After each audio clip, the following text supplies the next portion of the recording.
In this segment, we're going to do doming or redoming of the diaphragm in patients that have less diaphragmatic excursion than they should have, patients with thoracic dysfunctions, patients that are more sedentary, don't breathe deeply, etc., sometimes have poor diaphragmatic excursion, and this will affect lymphatic and venous drainage through the lower extremities and abdomen and affect respiration in general, obviously.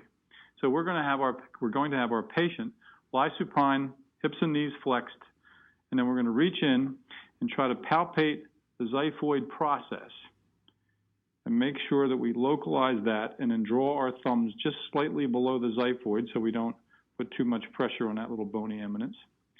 And to keep our thumbs like that, I'm going to ask my patient to take a deep breath through her mouth. And as she does that, I just resist with that lightly against that force coming up.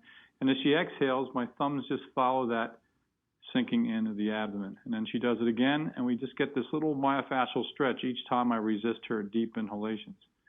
Once my thumbs, after 2 or 3 times of doing this respiratory inhalation-exhalation excursion, once my thumbs are below her rib cage, I ask her to take a deep breath, and now I resist, and as she exhales, I'm going to try to guide my thumbs up under her ribs towards each shoulder, see what tension I find, and then head in that direction of the tension. I'm heading towards her left shoulder now. Deep breath.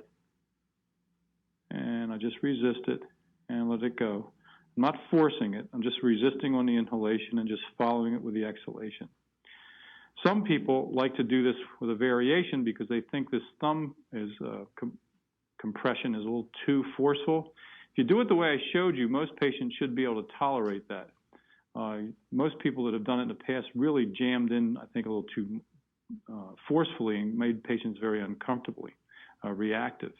So if we find this subcostal angle, we can find out where our hand or heel of the hand fills in right in that space, and I can just sort of curl up with my hand like so, just sort of curl up and try to do the same thing and feel the abdominal rectus muscles, etc., and work through them up into the chest cage. But I don't think you get the same effect as you do with this more classical thumb position.